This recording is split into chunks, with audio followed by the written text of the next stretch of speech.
हमारे पथ में आए।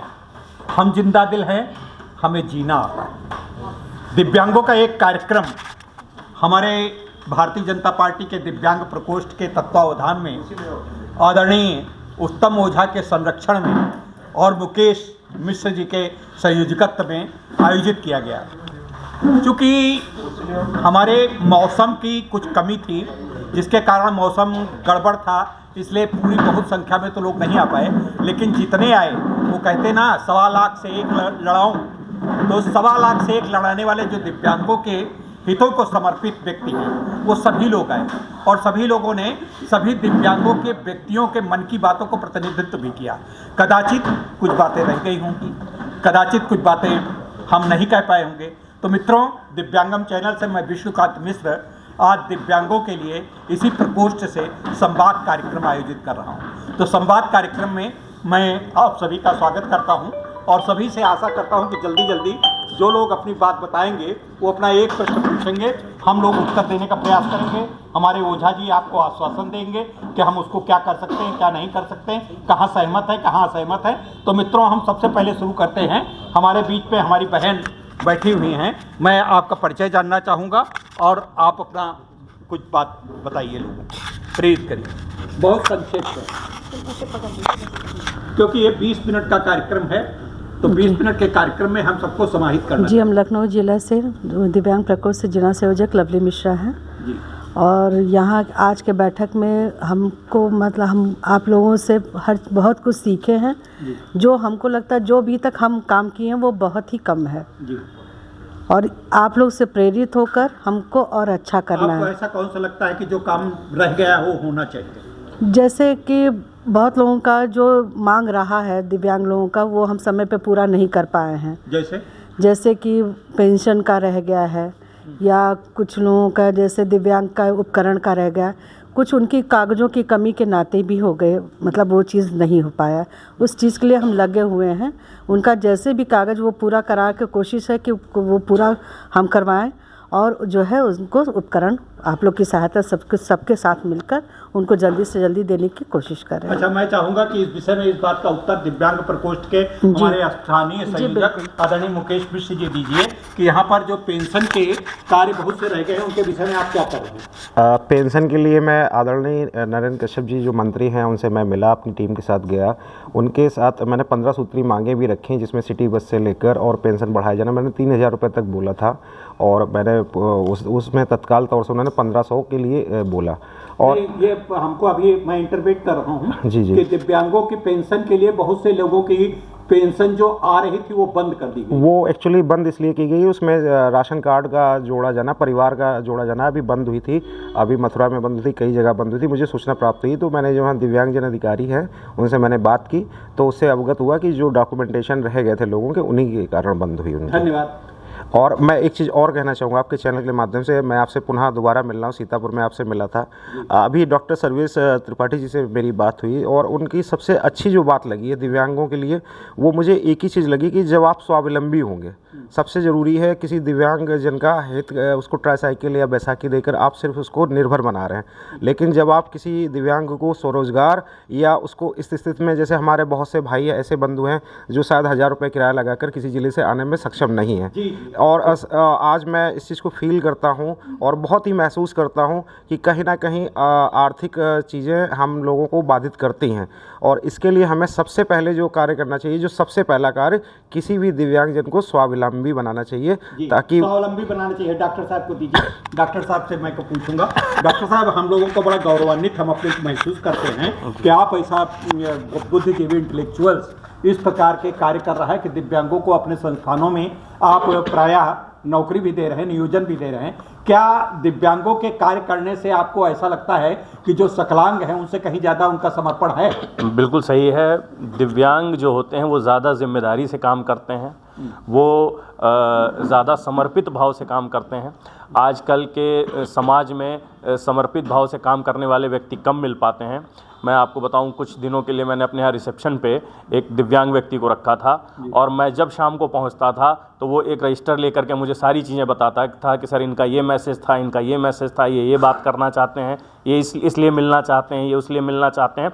जो अन्य लोगों की अपेक्षा मुझे बहुत बेहतर लगा। मुझे लगा कि ये व्यक्ति कम से कम यहाँ बैठ करके समर्पण भाव से, उसके अंदर ये नहीं है कि भाई कोई लालच हो, कोई वो अपने समर्पण भाव से, ये मैंने महसूस किया है। और मुझे ये लगता है कि जब हम दिव्यांगों को मौका देंगे, जो जिस योग्य है उसको उस योग्य काम दिया जाए और उनके अंदर स्किल भी डेवलपमेंट का कुछ किया जाए कि कुछ उनके अंदर स्किल्स डेवलप हों जिससे कि उनको रोजगार मिले। तो I think that you are recommending that बिल्कुल productivity of the PWD is much better than the बिल्कुल अदर पर्सन। बिल्कुल।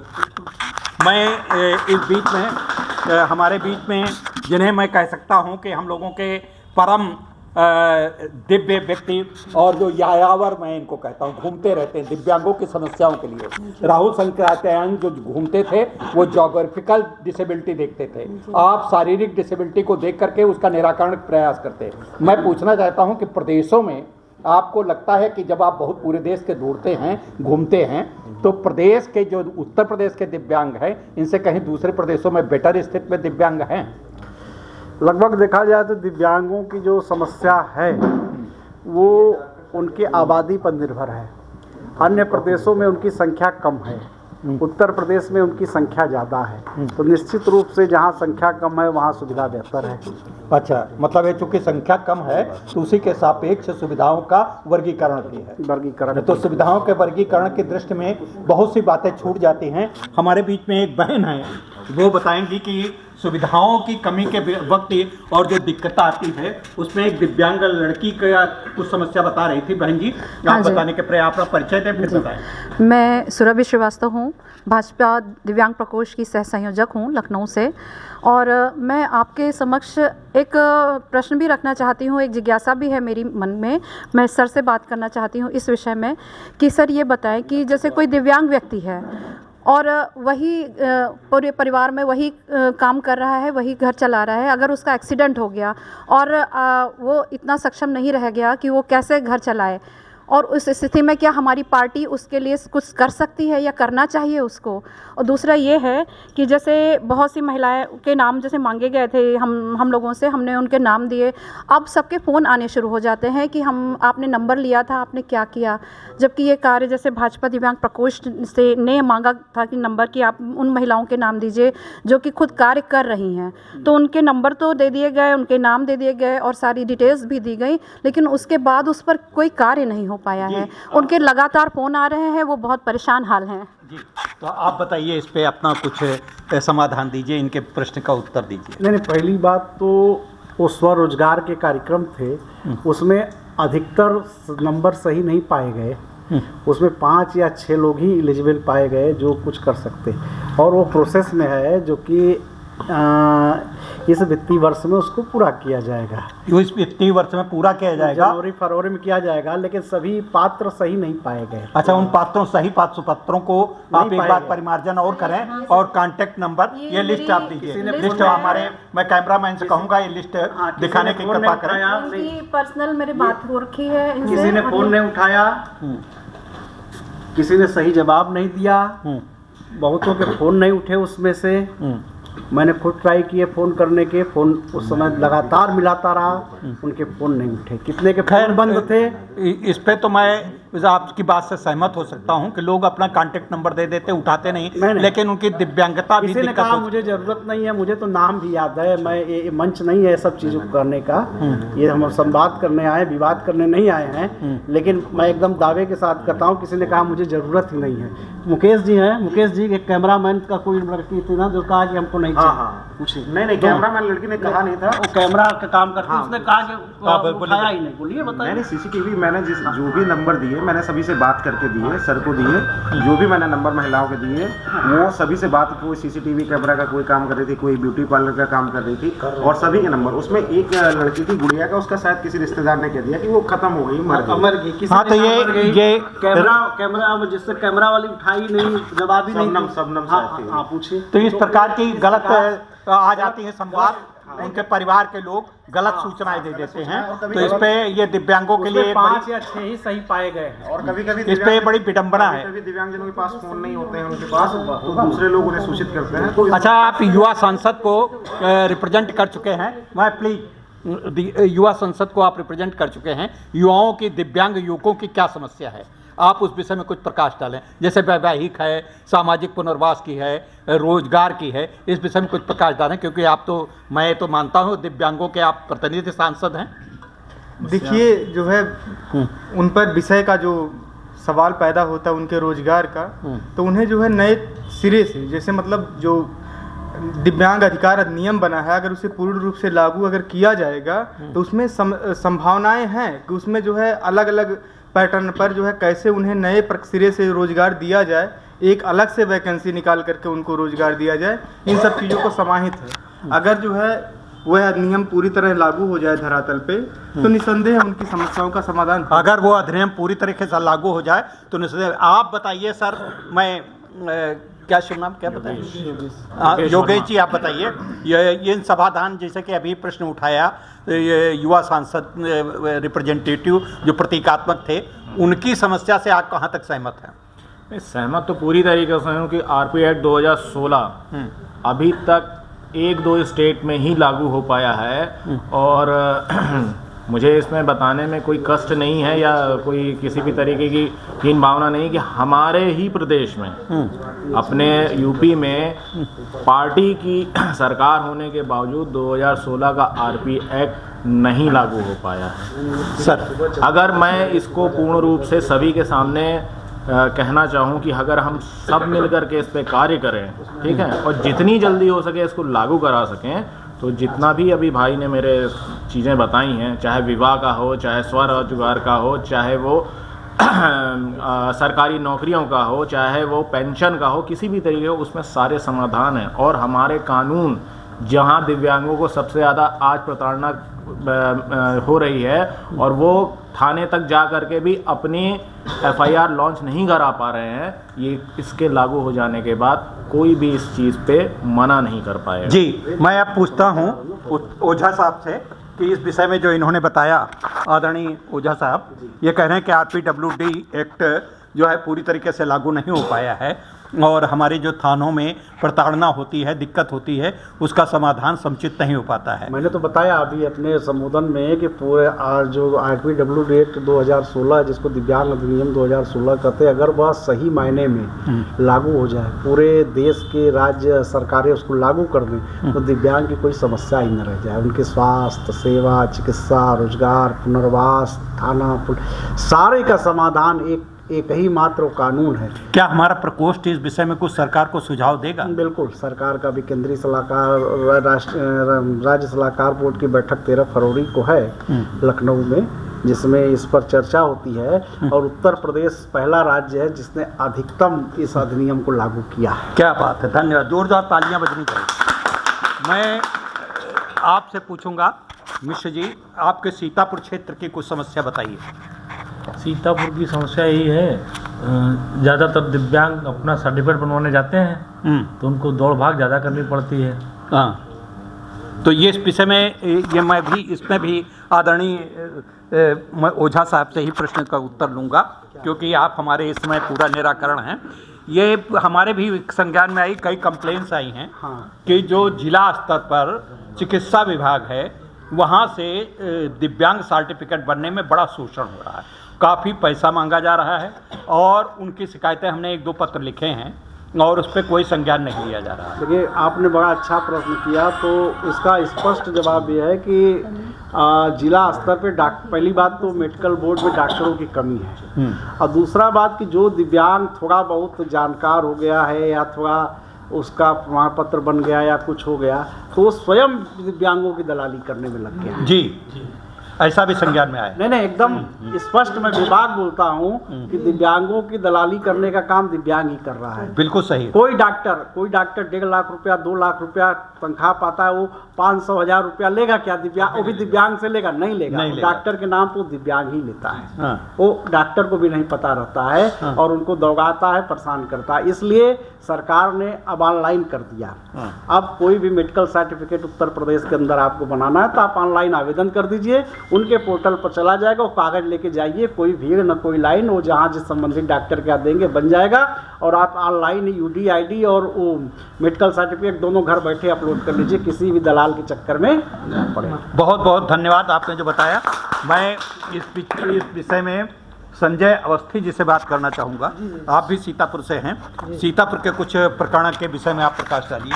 सीतापुर में दिव्यांगों की जो अभी बताया गया उसमें कुछ बाबू लोग तो उसमें शामिल हैं, डॉक्टर वगैरह नहीं, कुछ दिव्यांग भाई भी उसमें वास्तव में जो बताया गया, अब वो कोई गलत काम करते हैं उसके एवरेज में अपने दिव्यांग भाई से ही 100-200 रुपये हटने का काम करते हैं। लेकिन कोई अगर उसमें बाबू वगैरह शामिल ना हो तो ये संभव नहीं हो सकता है कि इस प्रकार का कुछ हो। और मैं अपने उस माध्यम से ये भी कहना चाहता हूँ कि जैसे अभी रोज़गार के बारे में बहुत सारी चीज़ें हुई, और जब हमारा दिव्यांग जिस चीज़ में वो पारंगत हो तो अगर एक दिव्यांग को अपना रोज़गार देने की बात कर दे या वही प्रशिक्षित कर दे तो काफ़ी रोज़गार का भी मामला सुलभ हो सकता है। बहुत सही। आप बताइए कुछ, आप बहुत अच्छा बड़ी मेहनत करके बाराबंकी से आए हैं और आप कुछ बताइए कि बाराबंकी क्षेत्र, बाराबंकी से आए हैं? जी सर। हाँ, तो आप कुछ बताइए कि बाराबंकी क्षेत्र के दिव्यांगों के विषय में कुछ उनकी समस्या है, कुछ परेशानी। सर जी, हमारे बाराबंकी जिला में सबसे पहली तो समस्या ये है कि वहाँ सेमो ऑफिस में जब दिव्यांग प्रमाण पत्र बनता है तो सबसे पहले प्रमाण पत्र बनता है उन लोगों को जो वास्तविकता में दिव्यांग की श्रेणी में नहीं आते। अच्छा। ये बिल्कुल रियल है, हमने कई बार ऐसा देखा है जाकर के, और मेरी सेमो से कई बार इस पर बहस भी हुई। तो ऐसे कुछ प्रकरण विषय में दिव्यांगम चैनल को बताओगे? बिल्कुल बताएंगे। तो आप हमारा पता लिख लीजिएगा, अभी फ़ोन दे देंगे, बताइएगा। तो मैं इस विषय में आप कुछ कहना चाहेंगे श्रीमान जी? श्रीमान जी, मैं प्रतापगढ़ से रहने वाला हूँ जी। प्रदीप मिश्रा मेरा नाम है जी। मैं दिव्यांगों के लिए आज कम से कम 15-10 साल हो गए हमको काम करते हुए। और हमारे यहाँ जैसे दिव्यांगों के लिए रोजगार के लिए बैंक 10,000, अभी तो 10,000 रुपया दे रहे थे दिव्यांग को दुकान खोलने के लिए। 10,000 में कुछ होता नहीं है साहब। मिल जाता है 10,000 रुपये? कभी हाँ मिलता है। वो तो लगा हमने प्रयास किया तो नहीं 10,000 मिलता है। मिलता है? हाँ मिलता है, हमारे प्रतापगढ़ में सब चीज़ मिलता है। लेकिन हम ये चीज़ कहना चाहते हैं, जो हमारे दिव्यांग हैं, जैसे भी हम लोग गांव से लगाव रखते हैं, जो पेयजल बन रहा है अभी हर गांव में 5-5 गांव एक ग्राम सभा में पेयजल लग रहा है, जो प्रधान 13 सदस्य भर रहे हैं, उसमें हम सोच रहे हैं अगर एक भी विकलांग हमारा रखा जाए तो हमारी बहुत बड़ी शुभकामना। जल कल की योजना के अंतर्गत एक विकलांग रखा जाए। हाँ। आप बेटा कुछ बताना चाहोगी? आप क्या कर रही हैं? मैं BA कर रही हैं। आप दिव्यांग हैं? No ma'am. अच्छा, तो आपके साथ जो आए हैं वो दिव्यांग हैं? आपके पति दिव्यांग हैं? तो ये तो बड़ी बात अच्छी है कि आपसे मैं बात करूं। आप कुछ बताइए, अपने योगदान, अपना कुछ अनुभूति बताइए कि आपके दिव्यांग पति होते हुए आपके ऊपर कभी किसी ने कोई आक्षेप या कुछ कहने का प्रयास किया है? आप बड़ी खुशहाल जिंदगी जी रही हैं। बहुत बहुत धन्यवाद, बहुत शुभकामनाएं आपके वैवाहिक जीवन के लिए। बहुत खुशी। आप कुछ बोलेंगे? सर, हम अम्बेडकर नगर से आए हैं, लक्ष्मीकांत तिवारी मेरा नाम है जी। सर, बैकलॉग सीटें जो हैं विकलांगों का, मैं निवेदन करूंगा सरकारी जल्द को भरने। बैकलॉग जल्दी भरा जाए जी, ठीक है। 2016 लागू किया जाए। तो बैकलॉग भरा जाए, इस बात को इंगित करते हुए, इस पर समापन करते हुए मैं डॉक्टर साहब की बात से, डॉक्टर साहब आज कंक्लूड करिए इस बात को आज के इस कार्यक्रम के विषय में, और मैं समापन चाहूँगा। देखिए, ये कार्यक्रम मुख्य रूप से दिव्यांगों को मोटिवेट करने के लिए है ना, और इस कंक्लूजन इस पूरी सभा का ये है कि सभी दिव्यांगों को स्वावलंबी बनाया जाए, आत्मनिर्भर बनाया जाए, ताकि उन्हें किसी की ज़रूरत ना पड़े। ये सबसे इम्पोर्टेंट है। बाकी भाई साहब अब इसका समापन करेंगे। चलिए, हाँ बोलिए। पूछे प्रश्न। मैं आज के इस कार्यक्रम के और जो अभी ये संवाद का कार्यक्रम हुआ, इस विषय में श्रीमान जी आपकी अनुभूति कैसी? देखिए, एक लक्ष्य जीवन का तय करके हम लोग कुछ ही लोग सही घर से निकल चुके हैं। निश्चित रूप से हम अपनी मंजिल को प्राप्त करेंगे। वह दिन दूर नहीं है। भारत में एक शुरुआत माननीय प्रधानमंत्री जी द्वारा हो चुकी है कि जब दिव्यांग और सामान्य में कोई भेद नहीं होगा। हमारे साथ दिव्यांगजनों के साथ किसी भी प्रकार का असमानता का व्यवहार नहीं किया जाएगा। उनको भी समान हम अवसर देंगे। उनके प्रति दया और सहानुभूति का भाव न रखकर समान अनुभूति का भाव रखेंगे, तब जाकर आप अपने लक्ष्य को प्राप्त कर पाएंगे। क्या बात। हम दिव्यांगों के प्रति कोई भेदभाव न रखे, समान अवसर और समान रूप से उनको देखने का प्रयास करेंगे। इसी उद्बोधन और आदरणीय ओझा साहब के प्रति विशेष धन्यवाद आप सभी पार्टिसिपेंट के प्रति। हमारे हुसैन रजा जी के साथ मैं अपने कैमरामैन विशाल राजपूत के साथ दिव्यांगम चैनल से आज यहीं पर ये विराम देता हूँ। नमस्कार।